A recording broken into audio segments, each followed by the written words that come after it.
In the Forgotten Realms in the Sword Coast setting, there are 5 factions that the players can either join or already be a part of.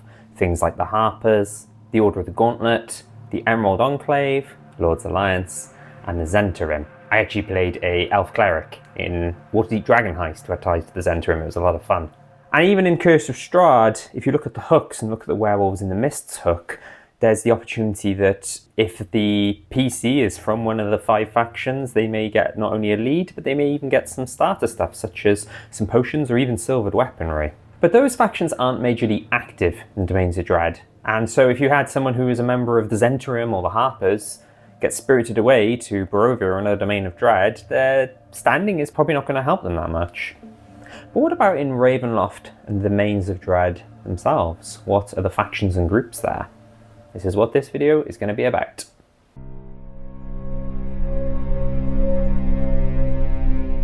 Greetings fellow Mist Wanderers, my name is Steve Morgan and this is DM of the Mists, covering all things Curse of Strahd and Ravenloft. As mentioned in the intro, this is all about the factions and groups you can find in Ravenloft and in the Domains of Dread. If you've been a follower of mine for a while, you might see at the end of videos I'll say what I've got planned coming up, and I have teased this video for months, and I've put it off for months. And there's a reason why. I wanted to talk about all the ones in Van Richten's Guide to Ravenloft, plus some others from older lore, but there were kind of 1 or 2 I wasn't too sure on, and I thought, oh, I'll hold off on the video, I'll do some other videos in the meantime and I'll research it properly at some point. And no matter what happens, there's just 2 factions / groups I just can't get my head around, and I don't think they work, and I don't like the lore. If you know Van Richten's Guide, you can probably guess which 2 I'm referring to. So what I thought I'd do is I would just talk about each of the factions and groups, and offer more than what's just in the book. I don't want to just read out what's in the book to you, that's kind of pointless, you can just read the book yourself. Offer my perspective, offer things I might do or change, what's happened in my game that I'm running for my own players, and how I've incorporated some of these factions into that. And then I will touch upon those 2 I'm unsure of, and kind of just talk about them a little bit. Plus there'll be some more at the end as well that aren't in Van Richten's Guide that you might want to consider. And a mini disclaimer that I'm only going to be talking about factions that span multiple or all Domains of Dread. So I'm not going to sort of focus on any factions that are just primarily in one domain and that's it. Good example here is the Lamplighters, I believe, from older lore, are primarily, if not entirely, Mordant. They could expand to other domains, I guess, but that's an example of one that I'm not going to talk about. And I guess unless you're playing maybe a higher level game or a one-shot or a sort of game that starts with the players at a higher level than level 1, I probably wouldn't have any of the PCs be from a Ravenloft faction already, and especially if they're not a native of the Domains of Dread, if they're just somebody who's been spirited away from another world, it wouldn't make sense. I think what works better in my opinion is if they later join one, rather than being part of one already, because then, you know, they get the opportunity to join it and rise up the ranks, and I think that could be really cool gameplay wise. What's that saying? Your mileage may vary, and I'm sure there's examples of people who've had PCs from a faction from the start, from the get-go, and it's gone really well. So I guess it depends on your group, what kind of campaign you're running, and things like that. In terms of sources, I'm going to primarily be using Van Richten's Guide to Ravenloft, obviously, Curse of Strahd, because some of the groups and factions I talk about here, not just in Van Richten's Guide, but Curse of Strahd as well. Mistopedia, which is the sort of Ravenloft wiki, a great resource online. That's handy for the pre-5th edition stuff. And I found a great Reddit post where somebody said, here's some factions from older lore that I've kind of converted to 5th edition. So I'll probably be leaning on that a little bit for some of the factions I talk about as well. And I'll talk about them in order of how they appear in Van Richten's Guide, and then move on to the non-Van Richten's Guide ones after that. There is obviously big spoilers for Curse of Strahd and Van Richten's Guide. Seems silly saying that, it should be obvious. There is a minor spoiler for Tomb of Annihilation because I will be talking about an NPC from that who I'm adding to one of the factions, who does actually have a tie to Ravenloft, semi-officially, I think. And lastly, this is a for DMs video. It's not for players, so if you are a player who is joining a Ravenloft campaign and you're researching what factions there will be spoilers in this, I'm afraid. So what you could do is pass it on to your DM and say, oh, I was thinking of being part of this faction, what do you think? They could watch it and maybe let you know if they think it's going to be a spoiler or not. Okay, onto the list. Starting off with, I want to say possibly my favourite, the Keepers of the Feather. These appear in both Curse of Strahd and Van Richten's Guide.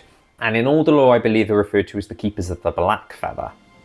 They are a secret society and resistance group made up of, or primarily led by, were-ravens.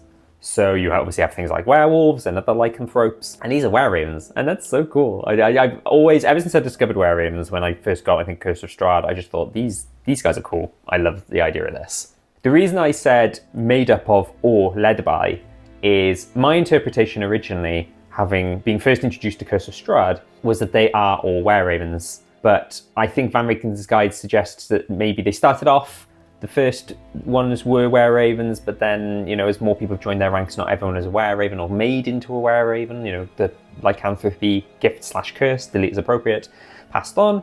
So I guess it's up to you. I am still playing it that, you know, when somebody joins Keepers of the Feather, they're offered the lycanthropy, so the majority of people are were-ravens, lycanthropes, but maybe you could have it that the lower ranks, you know, new people who've just joined the organization aren't. They started in Barovia with the Martikovs. This is the case in... Van Richten's guide alludes to this, saying, and I think it's implied because Curse of Strahd, you've got the Martikovs there in the Blue Water Inn, who are the Keepers of the Feather, and they're were-ravens. It's implied that, you know, you might want to change this, but it's implied that they start in Curse of Strahd. We're running, say if you do what I did, which is Curse of Strahd leading into a wider Ravenloft campaign, that works out great, because you've got the Martikovs in Barovia. Once Strahd is defeated, people can leave Barovia, they branch out and go to other domains. I think that's kind of what Van Richten's guide is alluding to. If you're playing a Ravenloft game that doesn't include Curse of Strahd / Barovia, you might want to change that so that maybe they've already branched out, or maybe they're not limited to just Barovia. And it's what I've done in my game, so they go to different domains and they might encounter a member of the Keepers of the Feather. So they're in Haslan at the moment as I record this, and in one of the towns I put a person there who is a were-raven / Keeper of the Feather who's offered to help them once or twice. And I also used Cabe Whippoorwill, who's an NPC in Ravenloft Mist Hunters, who I don't think is explicitly said is a were-raven. I don't think they might not even be a Keeper of the Feather. This might be my own headcanon now. But they are a scout working for Alanic Ray, who's listed in the Mist Wanderers section in Van Richten's guide, and I just have it that they're a were-raven. One thing I thought that was interesting in Van Richten's guide is there's a whole lore about how when they expanded to wider domains, they got kind of discovered by, I quote, bored rich folk in places like Borca, Darkon, and Daemonliu, who were sort of fascinated by what the Keepers of the Feather stood for and what they do, and so they host their own seance parties and things like that. And that could be a good way to introduce them. Perhaps the PCs get invited to a house, the rich folk there attempt a seance and it goes wrong, and it turns out actually one of the people there is a keeper in disguise who's there on sort of standby to make sure, just in case something did go wrong, like a spirit, a ghost, or a poltergeist or something like that, it suddenly crashes the party. That could be a really good way to introduce one, I think. And the information in Van Richten's guide says that they send messenger ravens between domains, and that's how they kind of communicate. I had it because in my version they are all were-ravens, they just fly themselves. So the one that was in Haslan offered to like pass on messages back to Barovia or other domains if they wanted her to do that, and she did it once or twice. So it depends on how you're running them, I guess. But if you're having it that they're not all primarily were-ravens, that's how they sort of communicate across domains. Next up we have the Vistani. These appear in Curse of Strahd as well as Van Richten's guide. They are mist travellers. They travel different domains and set up sort of camps there, but they don't tend to stick around. They might move to different domains, and because they move around so much, they're used to travelling through the mists and do so in groups. I will probably do a separate and dedicated video all about the Vistani, so I'm only going to touch upon them briefly here, I feel. They are prominent in Curse of Strahd. There's two main groups or bands.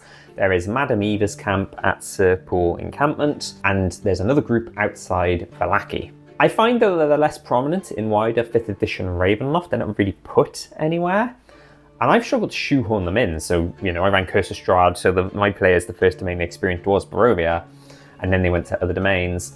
So in Curse of Strahd, they're there, and the PCs can interact with them. Obviously, there's the Taroka reading, which is hugely important to the story. And then, since they left Barovia, there's not been that many. I did do a whole thing with an NPC called Hedion Colderash, who I invented myself, but it's actually Hiscosa, who I didn't invent myself, it's from Older Lore, and is mentioned in Van Richten's guide. where they are given a second Tarot reading, and this leads them on adventures and leads them to different domains of dread. Did a whole thing on DM's Guild, if you want to check that out. But beyond that, beyond Curse of Strahd and Barovia, they've not really appeared much. I think I've put them in one domain, maybe. I think one time they went to Demolinu, they heard that there was a camp to the north, but they didn't visit it. Oh, and I actually, scratch that, I actually added Madame Ursula to Forlorn, as per Castles Forlorn. When I ran Forlorn, they met another Vistana there. She was, her and her, I want to say grandson, were on their own, so she's like a leader of a group, but she and her grandson had gotten separated. It was just the two of them, and she gives them a card reading that helps them for when they go to the castle in Forlorn. I recorded them and included them in the video if you haven't checked those out. And 5th edition added an NPC called Mother Luba, who's a halfling Vistana, who's a seer as well. And in Tasha's Cauldron of Everything has a magic item called Luba's Troker of Souls. I added this to my game and it was a treat. Did a whole video about it. It's great for a Ravenloft campaign. They've not yet met her, and I'm still wondering about the circumstances of when and if they meet her, but that's another one as well. Even if you're not running Curse of Strahd, I would consider adding Aragorn, Luvash, Arabelle, etc. as NPCs. You could use, because they've got great art, and they're great characters as well. I love Aragorn, he's one of my favourites to roleplay.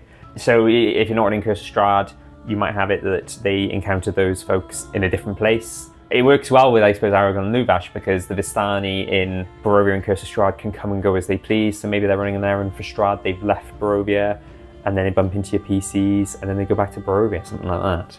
There's also Esmeralda, one of the Mist Wanderers in Richten's Guide, and a potential ally in Curse of Strahd, although the lore changed for her. So in Curse of Strahd, she was Vistani, but in Van Richten's Guide, she wasn't born Vistani. Her parents masqueraded as Vistani. They were criminals who pretended to be Vistani, but then she later joined the Vistani group after getting away from her parents.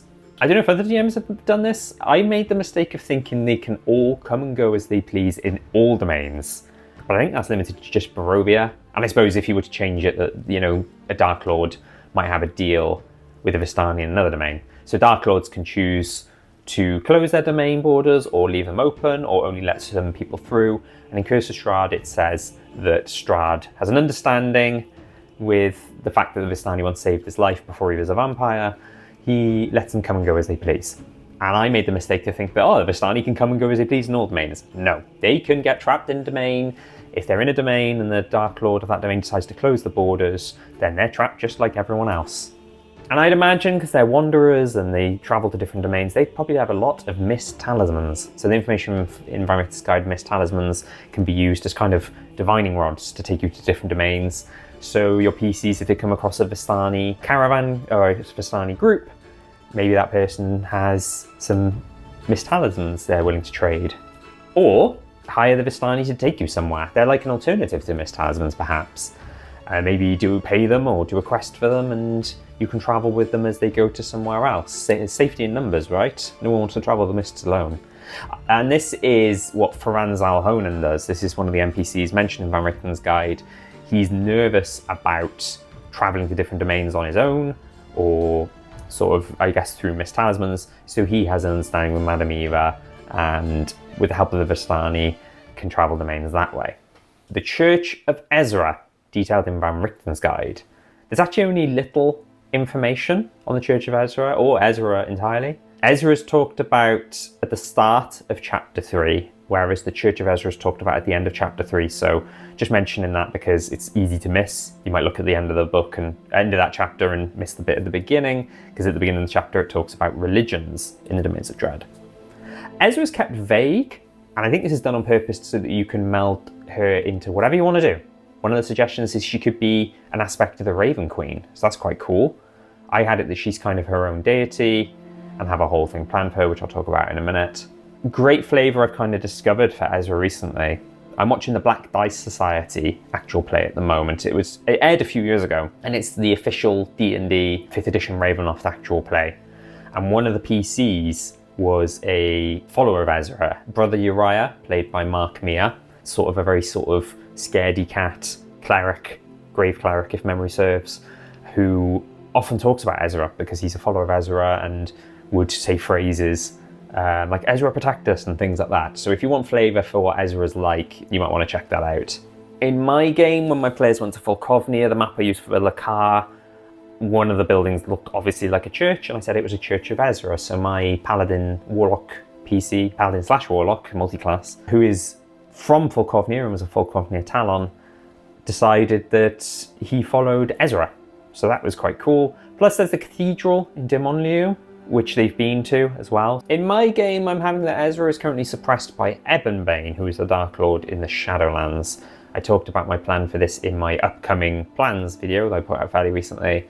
Plus I'm going to be running the Shadowlands soon and do videos about that as well. I think it's cool that there's a collective religion within the domains of Dread where you might have people spirited away from different worlds, or perhaps, you know, they're all from one domain and then end up in another domain by accident perhaps. But there's always this sort of connecting thing that these different domains have pockets that worship Ezra, so somebody can kind of end up in a random domain, and then if they're already familiar with Ezra, they've got some sort of connection and that kind of thing. Connectivity with disconnected lands, that kind of thing. Oh, and just before recording this video, I've kind of shoehorned this note at the end. Ezra is mentioned in the House of Lament one-shot that's included in Van Richten's guide, because one of the spirits prays to her, so you might be able to dig out a bit more flavour for Ezra from that as well. Next up, we have the Circle, detailed in Van Richten's guide and Older Lore. In the Older Lore, it was also known as the Order of the Circle. Gondogul is the current leader. Gondogul is only briefly mentioned in Volkovnia info in Van Richten's guide and is gender swapped, I believed. Although I used the sort of Older Lore version and that used like an older man. And my players met Gondogul. They were enemies, but they spared his life. And that's going to work out well for them when they later go to the Shadowlands and see him there. At one point they'll meet other members of the Circle. Examples include Gondogul, who's the leader as mentioned, Halna Vladinova, who is from the Older Lore. I believe she's the love interest of Gondogul and saved his life when he went to Darkon one time and nearly got killed by vampires. Aya Pax isn't a member of the Circle and she's something else, but I'm having her be a member of the Circle. And this is the Tomb of Annihilation spoiler, Dragonbait. I just think it's really funny that like when my PCs are introduced to all the members of the Circle, the knights, and then just at the end it's like, and we have Dragonbait. And Dragonbait is a Sauriel who communicates through smell or something like that. It sounds really cool. And you might think that's a really weird and quirky choice, but I actually found a Adventurers League one-shot on DM's Guild where Dragonbait and another character from Tomb of Annihilation end up in, I think, like a custom bespoke domain of Dread. I don't think it appears in Van Richten's guide. So there is actually a legitimate tie-in to Ravenloft, and Dragonbait did end up in Ravenloft, so I'm running with it anyway. They haven't met him as well, but I said there was an old paladin in Hazlan who is also, like, retired paladin, but he's still a member of the Circle and he'll be there as well. And Brangain Ap Blank of Forlorn, or it would have been Forfar as it was called back then, I'm going to have as one of the ghosts. So in the artwork in Van Richten's guide, you have like the main members of the Circle, but then there's like ghosts stood around, like maybe past members. Brangain Ap Blank, they rescued, well, long story. I talk about this in my Forlorn Part 2 video, but they found information that she was locked up in the dungeon below ground. They told her mother rescued her, got her out of Forlorn before Forlorn became Domain of Dread. And so she'll be there as well. I found out in the information recently, the old lore information, that she, after being rescued, if she's rescued, she becomes a paladin, so that's great. The Mystopedia information said that the second version of the Circle called Knights of the Shadows. That is cool, I like that flavour. And it's formed by Alexei Shadowborn following the end of the first version of the Circle. Alexei Shadowborn is the son of Kateri Shadowborn, who's considered like the best paladin who ever lived. And she was the one who had Ebonbane, or the Ebonbane was the evil sword that killed her. And he's the protagonist in the novel Shadowborn. And the Knights of the Shadows information said that you don't have to be a paladin, you can still be a Knight of the Shadows, so that's cool, it gives more flexibility. They might have honorary members who aren't paladins, and this works well because I've got my group is a paladin / warlock, a wizard / cleric, and a rogue, and the wizard and the rogue will kind of be drafted in as honorary members even though they're not paladins. Ways to maybe use them outside of the Shadowlands. One idea I had is that maybe one gets roped into Volkovnia's army. I was thinking maybe Ayapax. Maybe if your players go to Volkovnia and fight in a zombie siege, if they survive and if Aya survives, Aya tells them about the circle afterwards, says, come meet me in the Shadowlands, and runs off. And I talk about this in my upcoming plans video. The Paladin / Warlock in my game is unknowingly a descendant of the Shadowborns, the Shadowborn family, and he will become the new leader of the circle, with the other PCs being honorary members, as mentioned earlier, once they've dealt with the Shadowlands. Like I said, that'll be an upcoming video in the future. Next up, the Kargat and the Kargatane. In the past I probably pronounced this Kargat, apologies for that. They are detailed in Van Richten's guide, and they are Darkon's secret police, made up primarily of vampires. So cool. They are led by Alcio Metis, probably the coolest art in Van Richten's guide and some of the coolest D&D art I've ever seen, who is new as a 5th edition, but she is the sister of Baron Metis, who is from older lore. Baron Metis was the vampire who killed Van Richten's son, Erasmus, and was the first vampire that Van Richten killed, I believe, and so was the start of his monster hunting journey. So Alcio, naturally, wants revenge. This guy killed her brother. And in pre-5th edition, the leaders were different people, so there was one character called Tavalia and another called Lady Cassandra, and I'm still using them as lieutenants, so Alcio is the leader, and then Tavalia and Cassandra are her 2 main people. I don't know much about Tavalia's lore, but Cassandra has a tie to Alnwick Ray. I believe Alnwick Ray was the person who took her eye, and that's why she wears an eye patch. They're made up of vampires, vampire spawn, and Dhampirs. Dhampirs are lineage in Van Richten's guide, so that could be a cool PC option. Maybe if you decide to have a PC who's native to the domains of Dread, maybe they are a Dhampir who was once a part of the Kargat. That could be cool. Next up, we have the Order of the Guardians, talked about in Van Richten's guide. They are described as being monastic caretakers who seek out dangerous supernatural objects, cursed items and strange anomalies, and either destroy them or lock them away in vault-like monasteries. If you want some good flavour, I recommend the novel Tapestry of Dark Souls, which I think might be their origin story. So I think they were in a now ruined monastery in Markovia, and the survivors of the story then went to other domains, and the Order of the Guardians has broadened out. I introduced Brother Dominic, who appears in that novel as well as older lore in Haslan, because in Mistopedia it said that he was in Haslan for reasons, and I talk more about that in my Haslan Part 1 video. He's looking for the Iron Flask, which I thought was like just some cool made up Ravenloft magical item, and then it turns out that if you just look at the list of magic items in the Dungeon Master's Guide in 5th edition, it's the Iron Flask, and it can summon very powerful demons. So he doesn't want that falling into the wrong hands. He's helping them at the moment. He's sort of the group healer, although some of the characters can heal anyway. And he will offer them help in the end game in Darkon, as the Order of the Guardians has a stronghold. It's called the Watcher's Stronghold there. But I think you have a lot of fun with these guys. You could have it that, like with Brother Dominic in Haslan, he's trying to find an item, make sure it doesn't fall in the wrong hands. What if one of their strongholds is broken into and an item's taken, and they've got to track people down? What if somebody who becomes a member isn't actually good and they're trying to get hold of one of the items for themselves? I think there's a lot of fun you can have with that, and a lot of different adventure and quest ideas can come off the back of that. Alright, and sorry to say, we're now moving on to the 2 that I struggle with, as I mentioned earlier in this video. First of which is the Priests of Osybus. No idea if I'm pronouncing that right. Sorry if I'm not, but that's what I'm saying, Osybus.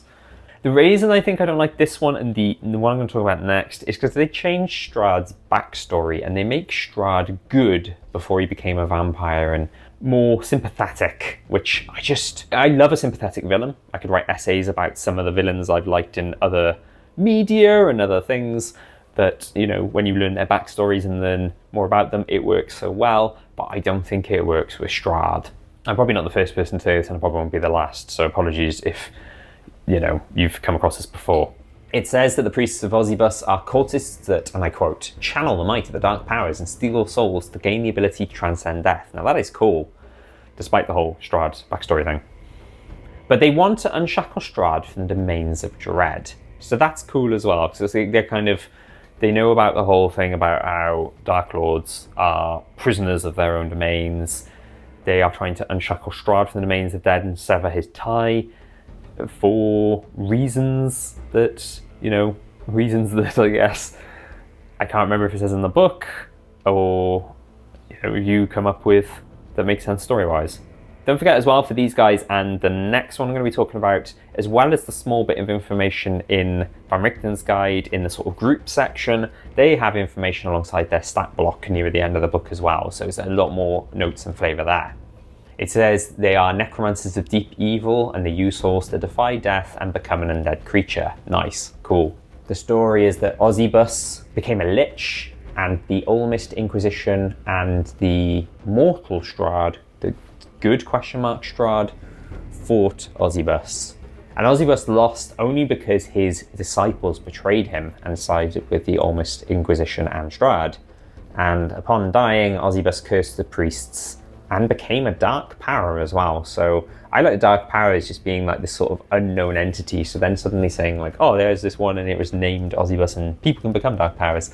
Don't think I like that lore either. And it says that they're the ones who made him become aware, made Strahd aware of the Amber Temple, which is where he finds the power to become a vampire. And again, I like the Curse of Strahd lore that says he found out through Petrina, the Dusk Elf, who she's the one who kind of tempts him with the power there. And I do like the idea of them as enemies, like the fact that they have a second phase and they're really difficult to kill. I mean, I might use them and just as alternatives for cultists, but not, almost like skip the whole, the lore about Osybus and the priests as a whole. And if you look at the stat block, there's a Boons of Undeath table. There's 6 ways they can change when they die, quote marks. I do have plans for Strahd to return later on and maybe escape the domains of dread. So I could potentially use them for that. Maybe they try and unshackle him and they're successful. Although at this point, I'm not sure how and where to introduce them unless they just become this sort of, they get found out about after they've already released Strahd, I'm not sure. But the stat blocks are cool. And if you're a fan of the monsters, know what they're doing. His books cover things like the Monster Manual and some of the other monster books. His books don't cover Van Richten's Guide at Monsters, I don't think, but he's blogged about them. So you can still see information for how to run the Priests of Osybus in battle and his tips for those. One suggestion I found on Reddit, I'll put a link in the description, is, and I quote, a cult of necromancers who manipulate Dark Lords into putting them in cushy positions. I like that, that works. Much easier to work with and insert. And lastly, spotted this just before making this video, there's 2 Priests of Osybus references in House of Lament, because it suggests that one of the household servants was one, or at least worshipped Osybus. Next, we have the Ulmist Inquisition from Van Richten's Guide, another one I didn't like. I believe this and Priests of Osybus are new for 5th edition. They have 3 stat blocks depending on which branch they are a part of. And each one has a different psionic power. One is called Mindfire, one is called the Sword, and one is called the Tome. Their origin is Malatane, a city in the same world that Barovia originally came from, and they still have a headquarters there.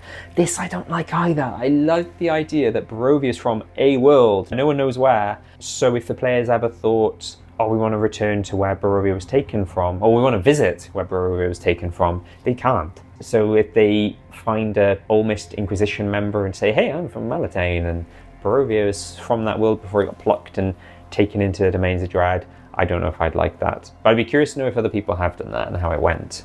Ulmed is the name of the priest who founded the Ulmist Inquisition and was a friend of Strahd. I quote from the book, in the days before Count Strahd von Zarovich became the first vampire, Strahd thundered across the land with Ulmed to destroy the infernal powers that had corrupted the world. Again, not sure I like this change to Strahd's lore. The whole reason that he was a commander of his father's armies was to, I always saw it as just like power-hungry dictators. They're just taking over lands, more resources, more land, bigger country. Not that he was going around killing evil creatures. And he said they would often ally with the Church of Ezra while opposing the Priests of Osybus, so that's interesting. Tie in with Ulmist Inquisition and Church of Ezra there. So they'd likely work with the PCs as well. Again, cool stat blocks. Again, the monsters know what they're doing, talk about them on his blog. And there's an interesting thing that he references, because he picks up on the whole Strahd's lore changing. And he does state that in the Tomb of Strahd, in Curse of Strahd, Strahd writes, I was good and just and thundered across the land with the wrath of a just god. Yes, that's true. But I like the idea that, because it's Strahd's journal, that's Strahd's opinion of himself. That classic dictator thing of, I'm going to take over this country, probably ruin the lives of many people and families, but hey, I'm doing it for good reasons. But you're not doing it for good reasons. It's just that he thinks he's doing it for good reasons. I don't like that that's almost like suggested that, oh, Strahd was good, but then he was corrupted and became evil. I think he was always a sort of evil side to him long before he became a vampire. One idea I had is that they're mistaken for baddies. I mean, just look at the art and the way they're dressed. They're dressed in black, they look spooky, they look evil. One cool thing you could do is like maybe the players find a member of the Ulmist Inquisition and think, oh, you're definitely evil, you're some sort of weird cultist. And then they find out, oh, actually, you know, we're on the same side. Or, you know, you're also fighting evil, so that could be cool.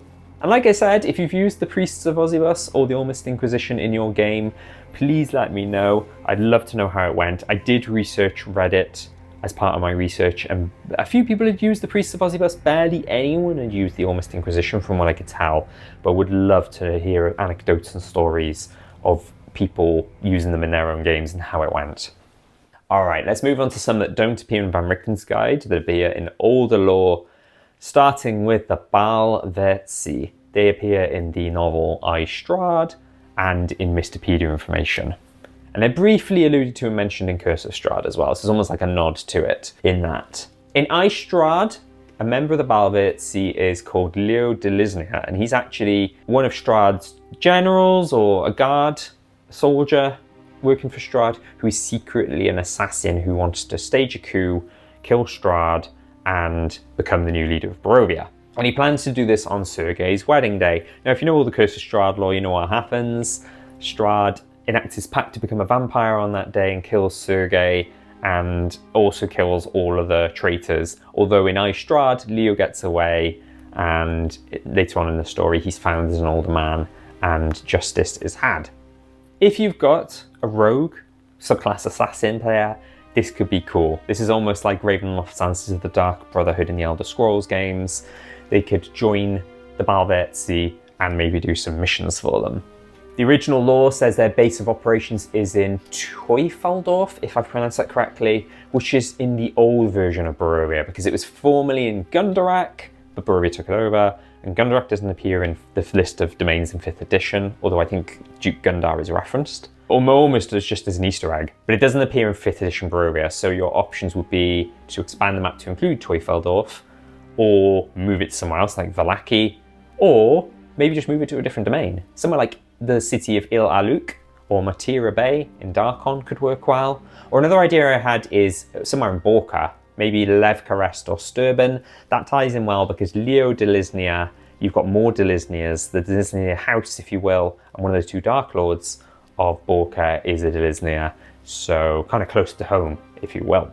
Another religion beyond Church of Ezra is the Church of Hala. These are good witches, I think. Good might be doing some heavy lifting there. They are kind of witches and warlocks who are enemies of hags and witches who are allied with hags, which is interesting. It's because I would have thought hags and witches would be allied, not enemies, but I don't know.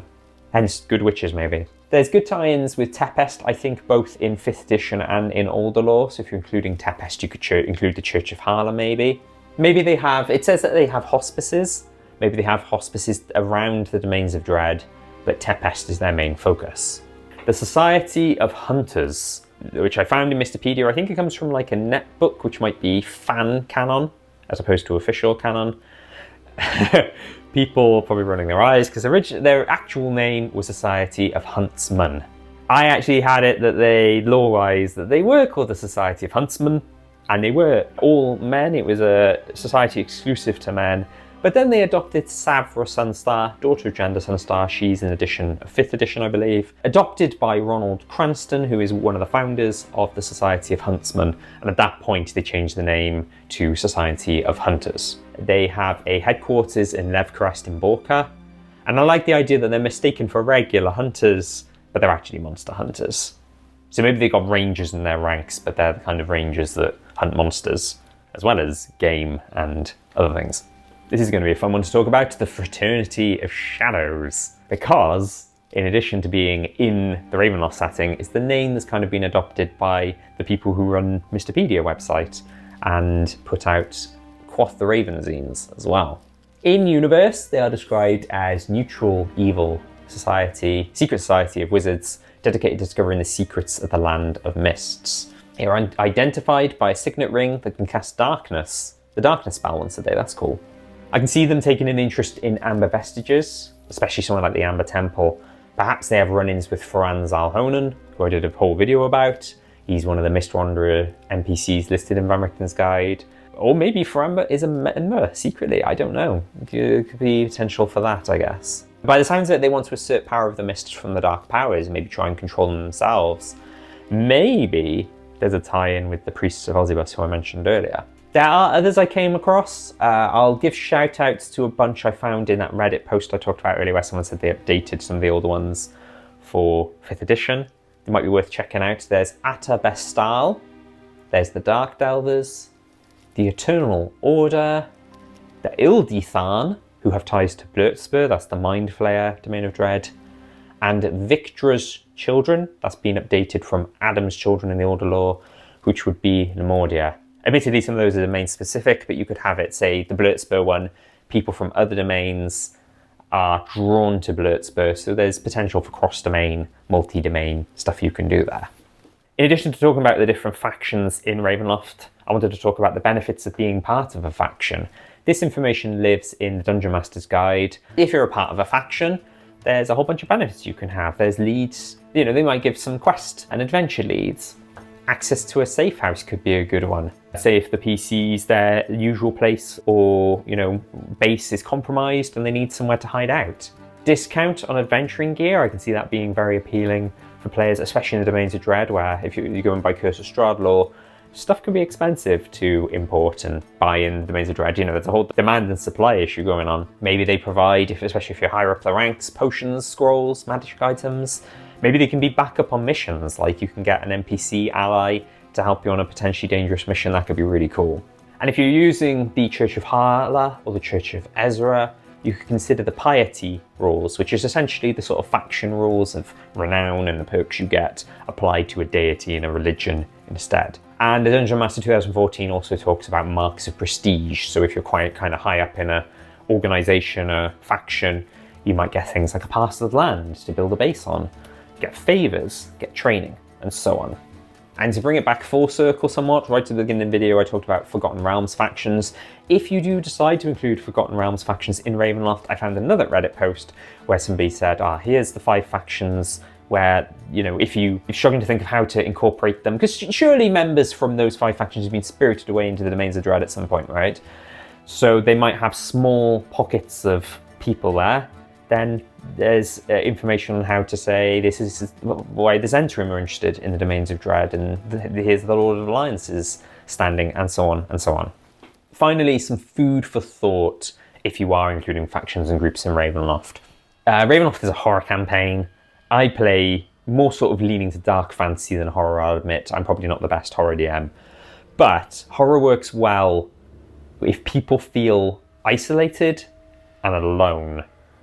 So a good example is the PCs arrive at Barovia or another Domain of Dread and they know no one. They are strangers in this land. They are outlanders. Doing well in a faction probably will slowly diminish that feeling. You're part of a group, a community. You know, safety in numbers, as I mentioned earlier, and, you know, all the benefits and favors that can come with that.